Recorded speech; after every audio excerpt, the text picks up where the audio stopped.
Story behind the song. That is the wrong button. That sounds too cheesy. What am I doing? I thought I was done. We're on deadline. We got to get a record finished. Story behind the song. This is Story Behind the Song for the song Morning in Maine. Another 3 claps to the left. Okay. This song came out at the beginning of June, about 6 months ago, because I think maybe because I was in a good mood. You know, in healthcare, when you get blood work done from your doctor, the blood work's always a measure of the previous 90 days of how you've been living. And I think sometimes that happens when we're writing songs too. I think the songs are kind of a reflection of whatever we're feeling in that moment. And sometimes it's maybe the previous 3 months, 6 months, previous year, whatever we've been living through, and it tends to come out in a song. So this song came out at the beginning of June, and I think I was in a good mood that day, and I just heard something pretty and I just tried to capture it. Often what happens is now when I sit down at the piano or I'm at keyboards or I've got these keyboards here, anytime I'm playing something, I really try to capture it and record it because I often don't know what I'm doing, and I'll hear something in my head, or sometimes I'll kind of see something and then I'll play and I don't really know what I'm doing in the moment, but I need to capture it because if a flow is happening, I don't know what I'm doing. It just happens. And sometimes if I'm writing with a group or I'm in the band or I'm with other people and they'll say, wow, that sounded great, do that again. And I just say, do what again? I don't even know what the hell I just did. When the flow is happening, it's very difficult to go back sometimes and recreate it because when you were in the flow, you don't even know where you were just going from one thing to another. And then when you go back, you're trying to recreate what the flow was and it's not happening. So it's better to just try to capture it as it's happening in the moment. So what was actually happening that I was feeling happy that I was lucky enough to get this song out? I think the reason I was happy in that moment in June, 6 months ago, is because we'd had a good first part of the year. This year, I'm recording this in December of 2025. So the first 5 months of 2025, personally, I think I was just relaxed for the first time in a long time. We've had a lot of things going on professionally. We've had a lot of things going on musically. We've had a lot of things going on personally. And I think we had a period there where we had a break, where we didn't have an avalanche of things all happening all at once. And it was nice, you know, we had a nice springtime and it was nice just to be able to be relaxed. And I don't know if this was in the morning, I don't remember if it was at night, but I just sat down and I heard something and I was either practicing something I had gotten from one of my teachers, or I just heard, I don't really know exactly what the hell happened, but I just tried to capture it. We're here in the cave, and at home I have a small setup, and that's Studio A, because originally that was in our apartment. So the apartment was Studio A and the cave was always Studio C. So I was at home in Studio A with my small setup, and I just sat down to play, and I hit the record button, and this just came out, and I captured it, and I was lucky that it was a good day. So what's interesting is that this song is actually one of the songs that came out that was pretty much finished as it flowed through. And I was pretty much in a state of disbelief. Now, you may have had something like that happen in your life where you did something and it came out pretty good and you were like, wow, that was pretty good.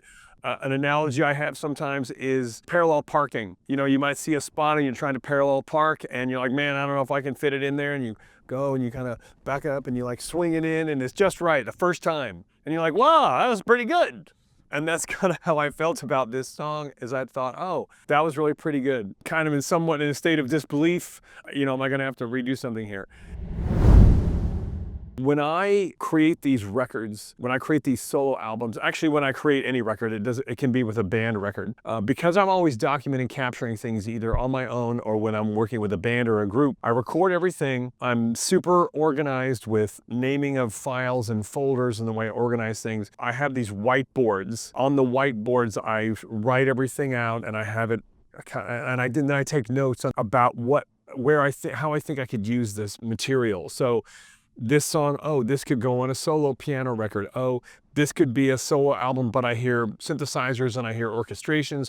Or, oh, that's really an up-tempo, high-energy thing that'd be good for a rock band, or that'd be a breakdown section or whatever. When I'm going through and I'm making my notes and I'm listening back to all the bits, I always take a note. I'm like, oh, this could be one for a solo piano record.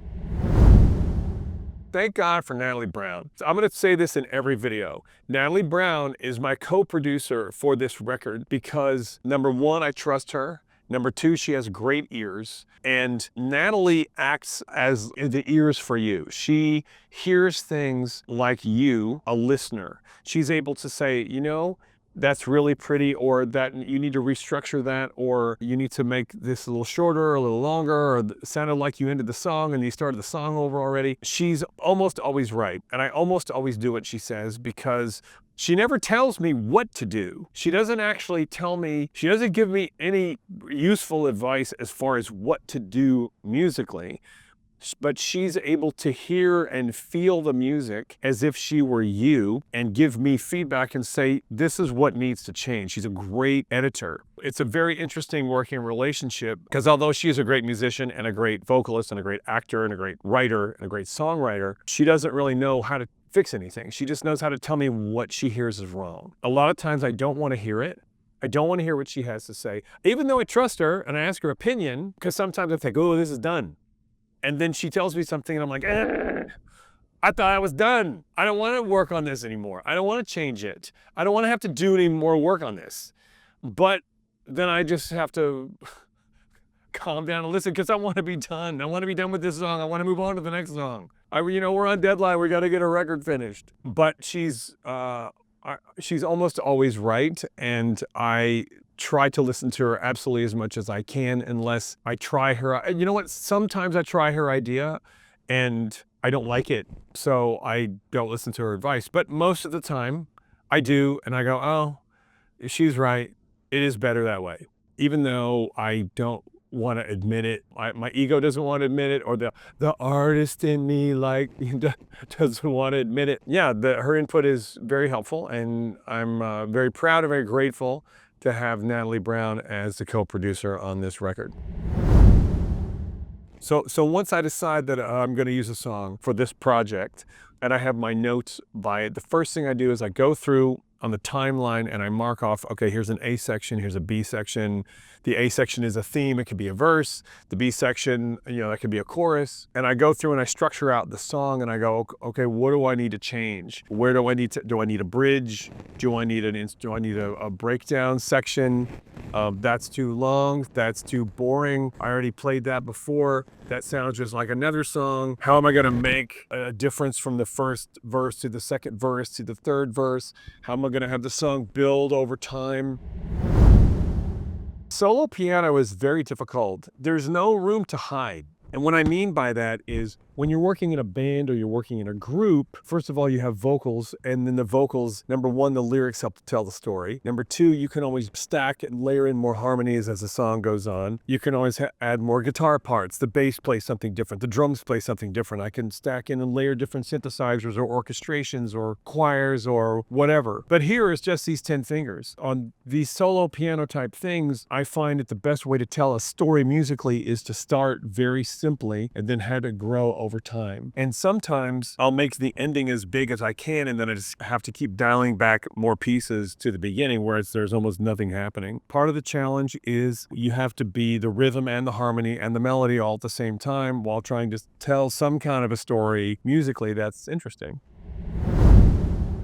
So the title of this song is Morning in Maine. Thank you, Natalie Brown, for the title of this song, because a lot of times I just come up with musical things and my names are non-ideal names that you would really want for a song. They're kind of more descriptive. I think the original name of this song was Pretty Thing that's 3 minutes long. I don't remember what the name was. One of the plugins that I really like to use called Valhalla Supermassive. And it's a great plugin. I love this thing. It's got a lot of reverb and delay, and it gives this kind of swirling ambient texture to the sound of the piano and help to create some space. There's a place we go that Natalie's family has in Maine, and we go there every summer. What's really beautiful in Maine is to get up early in the morning and go down to the dock, and you're on the lake.